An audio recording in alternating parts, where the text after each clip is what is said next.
सो चलिए गाइस, सबसे पहले हम लोग करते हैं फ्रिडल-क्राफ्ट एल्काइलेशन। ध्यान से इसको देखिएगा। एल्काइलेशन मतलब एक एल्काइल ग्रुप सब्स्टिट्यूट होगा बेंजीन रिंग पे हाइड्रोजन को हटा के। सिंपल है। अगेन ये इलेक्ट्रोफिलिक सब्स्टिट्यूशन रिएक्शन है, तो यहां पर हेलोजन को कुछ नहीं होने वाला है, बेंजीन रिंग पे सब्स्टिट्यूशन होगा। दैट्स इट, क्योंकि बेंजीन रिंग ही इलेक्ट्रॉन रिच है। तो बहुत सिंपल होती है केमिकल रिएक्शन। ध्यान से आप देखोगे तो फंडामेंटली आपको सब चीजें एक साथ आराम से क्लियर हो जाती हैं।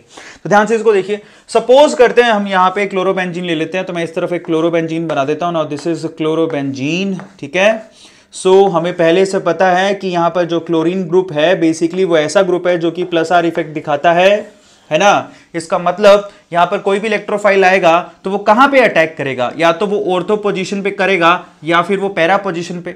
ये आपकी ऑर्थो पोजीशन है, दिखाई देता है, या फिर पैरा पोजीशन।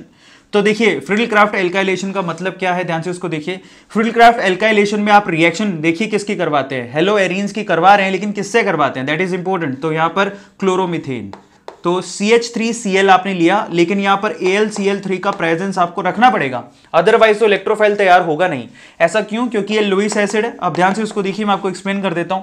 सबसे पहले तो क्योंकि ये लुईस एसिड और इसको इलेक्ट्रॉन्स की जरूरत है, तो यहां पर ये क्या कराएगा, यहां पर हेट्रोलिटिक क्लीवेज कराएगा इस बॉन्ड के बीच में। वैसे भी ध्यान से उसको देखो, प्लस AlCl3, वैसे भी आपको पता है ये ज्यादा इलेक्ट्रोनेगेटिव होता है, इलेक्ट्रॉन को अपनी तरफ खींचेगा, लेकिन इसके प्रेशर में तो बॉन्डेड इलेक्ट्रॉन को अपने साथ ही ले लेगा। और अगर अपने साथ लिया और खुद इसके साथ चला गया कंबाइन होके, तो क्या बनाएगा, AlCl4 माइनस बनाएगा, और प्लस साथ में आपके पास क्या तैयार हो गया, यहां पर इलेक्ट्रोफाइल तैयार हो गया। ध्यान से इसको देखिए, जिसको इलेक्ट्रॉन चाहिए, तो कौन है इलेक्ट्रोफाइल, CH3+। बहुत इंपॉर्टेंट है। अब बस आपको अगर मालूम पड़ गया कि आपका इलेक्ट्रोफाइल कौन है, तो फिर तो कंपाउंड बनाना आसान है ना, कुछ भी हार्ड नहीं है। एक बार इसको ऑर्थो में जोड़ दो, एक बार पैरा में जोड़ दो। तो ध्यान से इसको देखिए क्या बनेगा। अगर हम लोग ऑर्थो पे जोड़ें, ठीक है, ध्यान से इसको देखिएगा, थोड़ी जगह कम है, यहां पर ऑर्थो में जोड़ें तो ये देखिए, यहां पर ये ऑर्थोक्लोरोटोल्यूइन बन गया, दिस इज कॉल्ड टोल्यूइन, और ऑर्थो पोजीशन पे क्लोरीन दिखाई दे रहा है, तो इसका नाम हो गया ऑर्थोक्लोरोटोल्यूइन। या फिर आप इसको नंबरिंग भी दे सकते हो, ठीक है। सो फाइनली क्योंकि ये दोनों ही लीस्ट इंपॉर्टेंट ग्रुप है, सो आप देखिए हमें पता है कि क्लोरो में C आता है और मीथेन में M आता है, C पहले आता है, तो यहाँ पर नंबरिंग शुरू कर सकते हो, 1 2 3 4 5 6। सो यहाँ पर क्या हो गया, 1 क्लोरो 2 मिथाइल, ठीक है, उसके बाद बेंजीन, ये नाम हो सकता है। सो फाइनली ऑर्थो वाला बन गया, और प्लस साथ में क्या बनेगा, पैरा वाला। तो देखिए यहाँ पर पैरा वाला कंपाउंड भी यहाँ नीचे बना देता हूँ। ये ऊपर क्लोरीन है और नीचे क्या लगाओगे, CH3, बस हो गया, हमारा इतना सा ही काम था। अब इसमें से मेजर कौन सा बनेगा, ड्यू टू सिमेट्री ये मेजर बनेगा, कौन सा वाला, पैरा वाला। स्टेरिक एंट्रेंस भी कम है, सिमेट्री भी बहुत अच्छी है, तो इसका मतलब ये मेजर बनेगा, और ये क्या हो गया, माइनर। सिंपल सा केमिकल रिएक्शन है, बहुत ही आसान है। ध्यान से उसको देखिए, और आपको सिर्फ इतना सा रिकॉग्नाइज करना होता है कि यहां पर इलेक्ट्रोफाइल कौन। तो यहां पर इलेक्ट्रोफाइल साफ साफ दिखाई दे रहा है, CH3+, यहां पर इलेक्ट्रोफाइल है, तो इसको बोलते हैं फ्रिडल-क्राफ्ट एल्काइलेशन। देखिए बहुत ही आसान है, नहीं है क्या। अब हम चलते हैं फ्रिडल-क्राफ्ट एसाइलेशन को, मैं उस तरफ ही बता देता हूं। तो देखिए मैं इस तरफ लिखता हूं सबसे पहले फ्रिडल-क्राफ्ट, ठीक है, फ्रिडल-क्राफ्ट एसाइलेशन, मेरे साथ साथ लिखते जाएगा, फ्रिडल-क्राफ्ट एसाइलेशन। सो ये इंटरेस्टिंग है, फ्रिडल-क्राफ्ट एसाइलेशन। देखिए जरा ध्यान से, अब ध्यान से इसको देखिएगा। अच्छा एक और चीज मैं क्लियर करता हूं, इन्होंने जो हाइड्रोजन हटाया बेसिकली वो वापस किसके साथ कंबाइन होगा, देखिए यहां से जो हाइड्रोजन सब्स्टिट्यूट हुआ है वो हाइड्रोजन यानी कि H+ AlCl4 के साथ जाएगा माइनस, और यहां पर क्या बनाएगा, एक तो HCl बाहर निकलेगा और AlCl3, ये तो वैसे भी आपने एज अ कैटलिस्ट डाला तो वो बाहर निकल जाएगा, ये ध्यान रखिएगा, क्योंकि यहां से हाइड्रोजन हटा है ना, तभी तो CH3 लगा है, सब्स्टिट्यूट हुआ है ना, ध्यान रखिएगा। हाइड्रोजन को हटा के CH3 ग्रुप लगाया आपने, और इसकी मैकेनिज्म मैं ऑलरेडी किसमें बता चुका हूं, पता है, मैंने एक वीडियो बनाया फ्रिडल-क्राफ्ट एल्काइलेशन पर, ऑलरेडी बना हुआ है, अभी रिसेंट वीडियो है, एक बार जाके देखिए, उसमें मैकेनिज्म भी है।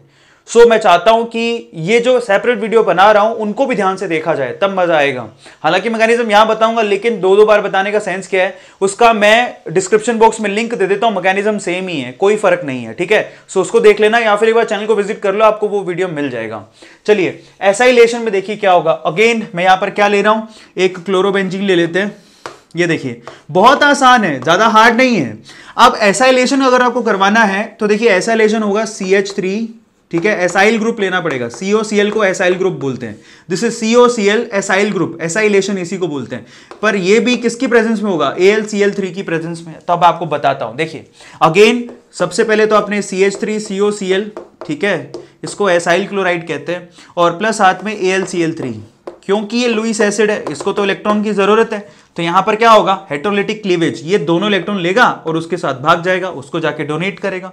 अगर दोनों इलेक्ट्रॉन लेके उसने उसको डोनेट किया तो क्या बना, जरा चेक करो, एक तो AlCl4- बना, प्लस में यहां पर आपका क्या तैयार हो गया, देखो दोनों इलेक्ट्रॉन इसने खींचे तो इस कार्बन पे क्या आएगा, पॉजिटिव, तो यहां पर क्या हो गया, CH3CO डबल बॉन्ड O और यहां पर पॉजिटिव, ये इलेक्ट्रोफाइल तैयार हो गया। अब देखिए यहां पर ये इलेक्ट्रोफाइल आपका तैयार हो गया। अब जब आपको इलेक्ट्रोफाइल मालूम पड़ चुका है तो आपको क्या करना है, एक बार तो इसको ऑर्थो पोजीशन पे लगा देना है, एक बार इसको पैरा पोजीशन पे लगा देना है, आसान है। तो देखिए यहां पर क्या बनाओगे, एक बार तो ऑर्थो पोजीशन पे लगा देते हैं, चलिए। सो फाइनली ये क्लोरीन हुआ और यहां पर क्या लगाओगे, जरा चेक करो, कार्बन से बॉन्ड बनेगा ये वाले से, तो यहां पर बनेगा C डबल बॉन्ड O और CH3। अब इसका नाम क्या है, ये देखिए इसका नाम बनेगा, बहुत इंटरेस्टिंग है, इसका नाम है ऑर्थो क्लोरो, ठीक है, एसेटोफिनॉन, ये नाम है ऑर्थो क्लोरो एसेटोफिनॉन, बहुत ही इंटरेस्टिंग है। वैसे अगर क्लोरीन नहीं होता तो इसको एसेटोफिनॉन बोलते हैं, क्लियर होता है, क्योंकि 2 कार्बन के लिए एसेट लगाते हैं, तो फाइनली ये एसेटो और ये सब्स्टिट्यूट ग्रुप होता है दैट इज फिन, और क्योंकि C डबल बॉन्ड O इसको कीटोन बोलते हैं तो यहां पर फिनॉन लग गया, एसेटोफिनॉन। लेकिन इस ये जो आपके पास फिनाइल ग्रुप दिखाई दे रहा है उसके ऑर्थो पोजीशन पे क्लोरो लग रहा है, तो इसका नाम हो गया ऑर्थो क्लोरो एसेटोफिनॉन। बहुत इंटरेस्टिंग है, बच्चे अधिकतर इसका नाम नहीं लिख पाते, ध्यान से इसको देख लीजिएगा। सो ये इसका नाम हो गया, और साथ में क्या बनेगा, एक पैरा वाला कंपाउंड भी बनेगा जो मैं नीचे बना देता हूं, ध्यान से इसको देखिए, यहां पर क्लोरीन लगा हुआ है तो यहां पर क्या बना, this is C double bond O और CH3, सही है। फिर से इसका क्या नाम हो गया, पैरा क्लोरो एसेटोफिनॉन, ठीक है, पैरा क्लोरो एसेटोफिनॉन, तो ये इसका नाम हो गया, दैट्स इट, और कुछ नहीं है। सबको समझ में आता है। तो यहां पर इस तरह से ऑर्थो क्लोरो एसेटोफिनॉन और पैरा क्लोरो एसेटोफिनॉन कंपाउंड बनेंगे, जिसमें ये वाला जो कंपाउंड है वो मेजर होगा, दैट्स इट, ठीक है। इसी को बोलते हैं फ्रिडल-क्राफ्ट एल्काइलेशन एंड एसाइलेशन, जो कि बहुत आसान है। इवन क्लोरीन नहीं लगा हुआ तो ये वाले कंपाउंड, ये वाली जो रिएक्शंस आपने 11th में पढ़ रखी है बेंजीन के अंदर, सबको समझ में आता है, तो ये ऑलरेडी आ चुकी है। सिर्फ क्लोरीन लगने से आपको सिर्फ इतना फर्क पड़ा है, क्योंकि क्लोरीन एक +R वाला इफेक्ट दिखाता है, इसलिए यहां पर ऑर्थो और पैरा वाले कंपाउंड मेजर बनेंगे, मेटा वाला नहीं बनेगा। ऑर्थो और पैरा वाले कंपाउंड बनेंगे, मेटा वाला नहीं बनेगा। ऑर्थो पैरा डायरेक्टिव ही कंपाउंड बनेंगे, जिसके अंदर जो पैरा वाले कंपाउंड है वो मेजर होंगे। मैं अपनी स्टेटमेंट को करेक्ट करता हूं, ध्यान से सुन लीजिएगा। सिर्फ ऑर्थो और पैरा डायरेक्टिव कंपाउंड बनेंगे, मेटा वाला नहीं बनेगा, जिसमें पैरा वाला कंपाउंड ज्यादा बनेगा। क्यों? क्योंकि ये सिमेट्रिकल है और स्टेरिक हिंड्रेंस कम है। सबको समझ में आ गया? तो इसको बोलते हैं Friedel-craft alkylation, Friedel-craft acylation. I hope आपको ये अच्छे से समझ में आ गया होगा। आ गया? सो फटाफट से इसका स्क्रीनशॉट ले लो, उसके बाद 1-2 रिएक्शन और बच रही है, उसके बाद चैप्टर केमिकल रिएक्शन वाइज खत्म हो जाएगा। फिर हम लोग इसके ऊपर क्या करेंगे, क्वेश्चन करेंगे। सो फटाफट से इसकी स्क्रीनशॉट ले लो, ले लीजिए। सो चलिए गाइस, 2 छोटी सी रिएक्शन, नेमिंग रिएक्शन है जो कि और बच रही है हेलोवेरिन के केस में, that is Wurtz Fittig reaction and Fittig reaction. ये 2 रिएक्शन है। चलिए पहले नाम लिखिए, उसके बाद मैं आपको बताता हूं, जो कि बहुत आसान है। अगर आपने वुड्स रिएक्शन देखी है तो वुड्स फिटिक में कुछ है नहीं, आपको बस वहां पर RX लेते थे, यहां पर RX के साथ आपको क्या लेना है, वुड्स में RX लेते थे, यहां पर RX के साथ आपको फिटिक के केस में क्या लेना है, जब फिटिक लग जाए तो हेलोवेरिन लेना है साथ में, और कुछ नहीं है। सोडियम से रिएक्शन करवानी है, बहुत आसान है, ध्यान से उसको देखिए। मैं पहले नाम लिख देता हूं। सबसे पहली जो रिएक्शन है that is Wurtz Fittig reaction.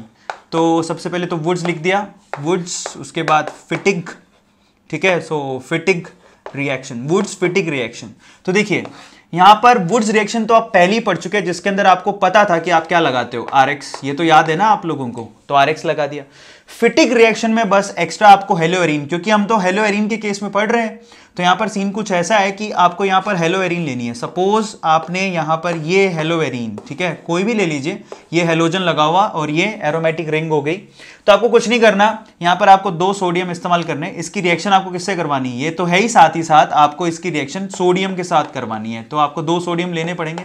Actually sodium का अफेक्शन X के लिए बहुत होता है, तो बहुत सिंपल है, इस सोडियम ने इस X को निकाला, इस सोडियम ने इस X को निकाला। सोडियम तो होएगा ना, एक बहुत ही क्या है, बहुत ही रिएक्टिव मेटल है, दिखाई देता है। तो यहां से क्या बाहर निकल गया, जरा सोचिए आप, ट्वाइस ऑफ NaX बाहर निकल गया, कुछ है ही नहीं। इस सोडियम ने इस X को निकाला, इस सोडियम ने इस X को निकाल दिया। अब इस R का वैलेंसी फ्री हो गया, इस ये जो आपकी बेंजीन है उसमें ये कार्बन, उसका भी वैलेंसी फ्री हो गया। अब ये आपस में क्या करेंगे, बॉन्ड बना लेंगे और जुड़ जाएंगे।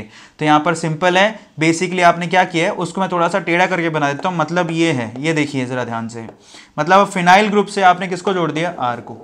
क्लियर होता है, ये मतलब निकलता है। अगर स्ट्रेट फॉरवर्ड बोलूं, मान लीजिए कि आपकी रिएक्शन ऐसी होती, CH3Cl की रिएक्शन आप करा रहे हो क्लोरो, सपोज करते हैं हम लोग, ये साथ में ये दोनों सबस्ट्रेट रहेंगे, प्लस यहां पर क्लोरोबेंजीन लिया है, CH3Cl यानी कि क्लोरोमीथेन, और यहाँ क्लोरोबेंजीन, और इसकी रिएक्शन आपने किससे करवा दी, सोडियम ट्वाइस ऑफ Na से करवा दी। और आपसे पूछा कि क्या रिजल्टेंट बनेगा, तो यहां पर 2 NaCl तो बाहर निकलेंगे, सही है, एक Na और ये Cl, और ये वाला Cl और दूसरा वाला Na निकल गया। अब यहां से स्ट्रेट फॉरवर्ड इस बेंजीन से ये जो मिथाइल ग्रुप है वो जुड़ जाएगा। तो बेसिकली यहां पर क्या होने वाला है, बहुत ही सिंपली यहां पर ये टोल्यूइन का फॉर्मेशन होगा, खत्म। सो फाइनली यहां पर टोल्यूइन का फॉर्मेशन होगा, ये कहना चाह रहा हूं मैं आपसे। और इस रिएक्शन को, क्योंकि इसमें RX के साथ में हेलो एरीन इस्तेमाल हो रही है, तो इसीलिए इसको कहते हैं वुड्स फिटिग रिएक्शन। क्लियर होता है। सो यहां पर R जुड़ जाएगा उसके साथ, और कुछ है नहीं। क्लियर होता है।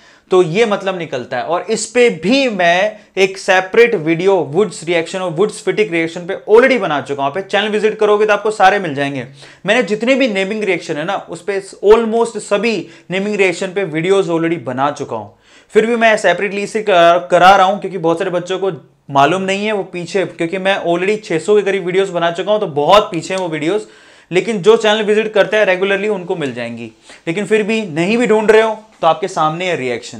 क्लियर होता है। अगर आप डीपली डिटेल में पढ़ना चाहते हो तो उसकी सेपरेट वीडियो बनी हुई है, आप चाहो तो देख लेना, लेकिन कोई खासा जरूरत नहीं है। देखिए वुड्स फिटिक हो गया। अब दूसरा जो बचता है दैट इज फिटिक रिएक्शन। तो नेक्स्ट है हमारे पास फिटिक रिएक्शन। अब देखिए उसमें वुड्स तो नहीं है, तो सिर्फ फिटिक रिएक्शन है। और सिर्फ फिटिक्स में आपको कुछ करना नहीं है, आपको इस बार 2 हेलो एरीन ही लेनी है, बात खत्म। यहां पर 2 हेलो एरीन आपने ली, ये देखिए यहां पर, तो यहां पर ये X लगा हुआ, और इसका रिएक्शन आपको किससे करवाना है, ट्वाइस ऑफ Na से करवाना है। तो आप देखिए यहां पर 2X है, 2 Na है, तो क्या बाहर निकलेगा, 2 NaX बाहर निकल जाएगा, मतलब इसकी 2 यूनिट है। तो मतलब सेम समझ जाइए कि क्या होने वाला है। तो 2 Na इस 2 यूनिट के X को निकाल दिया, ट्वाइस ऑफ NaX, और ये ऐसी 2 यूनिट बची फिनाइल की जो आपस में जुड़ जाती है। सो यहां पर डाई फिनाइल का फॉर्मेशन होता है, ये देखिए। तो बेसिकली ये यूनिट्स आपस में ही जुड़ जाती हैं, ये देखिए।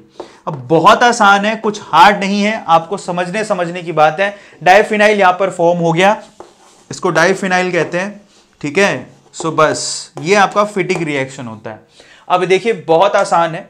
अगर वुड्स फिटिक लिखा है तो RX और आपको हेलो एरीन लेना है, और सिर्फ फिटिक लिखा है तो इसी की 2 यूनिट ले लेनी है। इसको मैं सेपरेट करके लिख के भी कर सकता था, एक येरी एक बाजू में, दोनों में से आप NaX बाहर निकाल दो, दोनों को जोड़ दो, डाइफिनाइल बन गया। बस यहां पर आपकी जो नेमिंग रिएक्शन थी, इंपॉर्टेंट रिएक्शन थी इस चैप्टर में, सभी की सभी खत्म हो चुकी हैं। सारी चीजें मैंने आपको कंप्लीट करवा दी हैं। आप एक बार बुक खोल के देखेंगे तो आपको मिल जाएगा। अगर एडवांस के पॉइंट ऑफ व्यू से देखें, मतलब कई बच्चे ऐसे हैं जो यहाँ पर जेई एडवांस या फिर एम्स के पॉइंट ऑफ व्यू से पढ़ रहे हैं, तो देखिए इनके जेई एडवांस और एम्स के पॉइंट ऑफ व्यू से कुछ एक स्पेशल रिएक्शंस होती हैं, वो ज्यादा नहीं है। इसके बियॉन्ड वैसे नीट के अंदर और मेंस के अंदर इसके बियॉन्ड नहीं आता है। क्लियर हो गया। लेकिन जेई एडवांस में और एम्स में थोड़ा सा एक्स्ट्रा है, उस एक्स्ट्रा माइल को हम लोग खत्म कर लेंगे, कंप्लीट कर लेंगे, डोंट वरी। मैं जब आपको क्वेश्चंस कराऊंगा तो वो स्पेशल क्वेश्चन ले लूंगा, क्वेश्चन के तौर पे करा दूंगा ये रिएक्शन, समझ में आता है। इसके अलावा जो एक्स्ट्रा रिएक्शन है, लेकिन वो ज्यादा नहीं है। ऑलमोस्ट अपन कहे तो 95% आपका जो सिलेबस है नीट और जेई मेंस के पॉइंट ऑफ व्यू से तो 100% हो गया है, ठीक है। एडवांस और एम्स के पॉइंट ऑफ व्यू से थोड़ा थोड़ा 2-3 रिएक्शन एक्स्ट्रा होंगी, वो मैं आपको सेपरेट वीडियो में करा दूंगा, don't worry about it. Till then आपका बहुत अच्छा काम हो गया है। यहाँ पे आपका ये चैप्टर ऑलमोस्ट थ्योरेटिकली खत्म हो गया है। हम आपको क्वेश्चन के तौर पे कुछ नई नई चीजें करा दूंगा, जिससे आपके लिए ये सब चीजें आसान हो जाएंगी। कुछ एप्लीकेशन पार्ट के लिए यहाँ पर DDT वगैरह वो सब का स्ट्रक्चर बाकी है, उसके लिए एक एक्स्ट्रा वीडियो और बना दूंगा। अदरवाइज आप इसके क्वेश्चन अब आसानी से निकाल सकते हो, स्पेशली नीट के स्टूडेंट और जेई मेंस के स्टूडेंट आसानी से हेलो एल्केन हेलो एरीन के क्वेश्चन कर सकते हो, और मैं आपको क्वेश्चन करवाऊंगा भी। इसके बाद आपको क्वेश्चन के वीडियोस ही मिलेंगे। सो बने रहिए। और सबसे इंपॉर्टेंट बात यह है guys, we are working very hard. आपने मुझसे कमिटमेंट मांगा था, मैंने यहाँ 7 चैप्टर कंप्लीट करा चुका हूं, 7 चैप्टर्स, समझ में आते हैं। सो दोनों प्लेटफॉर्म को मिला के यूट्यूब प्लस अनअकैडमी, यूट्यूब पे टोटल 5 करा चुका हूं, अनअकैडमी पे 2, वो भी 12th के 11th के बहुत सारा पोर्शन मिल जाएगा। ओवरऑल मैं 1000 वीडियोस के करीब पहुंच रहा हूं, 1000 वीडियोस क्या आपने देख ली हैं, आप कितने कमिटेड हो और आप इन वीडियोस को शेयर कर रहे हो कि नहीं, उन बच्चों को स्पेशली जो कोचिंग अफोर्ड नहीं कर सकते। गाइस अगर आप कमिटेड हो तो मैं रुकने वाला नहीं हूं, बट अगर आप ही कमिटेड नहीं हो तो मेरे जैसे टीचर्स फिर पैदा कैसे होंगे, वो आपको सोचना है। इस चीज को समझिए। आज अगर आप लोग कमिटेड नहीं है तो मेरे जैसे टीचर आने वाले फ्यूचर में पैदा नहीं होंगे जो कि यूट्यूब पे फ्री से कोचिंग करवा रहे होंगे। अदरवाइज मैं क्यों आया वहां से हटके, इस चीज को समझिए। मैं इसीलिए आया कि हाँ मुझे लगा कि मेरी वीडियोस को बहुत सारे बच्चे देखेंगे, इसको शेयर करेंगे, इसलिए मैंने अपनी एक बहुत ही प्रोमिनेंट जॉब छोड़ दी। लेकिन अगर रिस्पॉन्स ही नहीं मिलेगा तो मैं वापस उस फील्ड में चला जाऊंगा जो कि मैं जाना नहीं चाहता हूं। मैं दिल से चाहता हूं कि मैं जितना भी मेरे पास नॉलेज है उसको फ्री में शेयर करके जाऊं। और मेरे जैसे बहुत सारे टीचर हैं जो कि ऐसा चाहते हैं। अगर आप रिस्पॉन्सिव हैं तो बहुत सारे टीचर आएंगे इस प्लेटफॉर्म पे पढ़ाने के लिए, लेकिन वो तभी आएंगे जब आप रिस्पॉन्सिव हैं। लेकिन ज्यादातर मिथ क्या बना हुआ है कि ऑनलाइन स्टडी नहीं करते, सब मिथ, सब फालतू की बातें हैं। टीचर्स ऐसा सोच के ऑनलाइन नहीं आते हैं, इस चीज को ध्यान से समझ लीजिएगा। इसलिए कहता हूं आपसे कि जो ज्यादा शेयर करो, उन बच्चों तक पहुंचाओ। और कम से कम अगर आप आ रहे हो, बाकी टीचर्स को समझ में आया नहीं यार देखो इसने प्लेटफॉर्म चूज किया यूट्यूब और ये इतना फेमस हो गया और यहाँ पर बच्चों को पढ़ा रहा है, तो बाकी टीचर्स भी आएंगे। उसके लिए आपको क्या करना है, कमेंट सेक्शन में एक ओके लिख दो, थैंक यू लिख दो, व्हाटएवर जो आपको फील होता है वो आप लिख सकते हो कमेंट सेक्शन में। लाइक कर दो। छोटे मोटे काम करने से बाकी टीचर्स का भी जो देखते हैं, मुझे बहुत सारे टीचर्स के कॉल आते हैं बाय द वे, हमारे चैनल को देख के बहुत सारे टीचर ऐसा सोच रहे कि हम भी यूट्यूब पे आए और वीडियोस को डालें। समझ में आता है वो रीजन क्या है, क्योंकि ऑलमोस्ट ये एक ऐसा चैनल है जहां पर बच्चे एकदम रिस्पॉन्सिव हैं। लेकिन मैं और रिस्पॉन्स चाहता हूं। एकदम रिस्पॉन्सिव कैसे, जैसी वीडियो डलती है कमेंट आ जाते हैं, लाइक आ जाते हैं, तो बाकी टीचर्स भी देखते हैं हाँ यार बच्चे देख रहे हैं, सीरियसली बच्चे देख रहे हैं और उसको पसंद भी कर रहे हैं। तो इसीलिए बाकी टीचर का मोरल बूस्ट तभी होगा जब आप रिस्पॉन्सिव हो गए। लेकिन अगर आपने रिस्पॉन्स देना ही बंद कर दिया तो मेरे जैसे टीचर जो आना चाहते हैं वो उनका मोरल डाउन हो जाएगा। इसलिए आप बराबर से कमेंट करें, लाइक करें, शेयर करें, ठीक है, और इन वीडियोस को उन बच्चों तक पहुंचाएं जो कोचिंग अफोर्ड नहीं कर सकते। अगले वीडियो में मिलेंगे, क्वेश्चन करेंगे हेलो एल्केन्स हेलो रिंग्स का। टिल देन गाइस बने रहिए इस चैनल के साथ। Thank you so much, thanks a lot.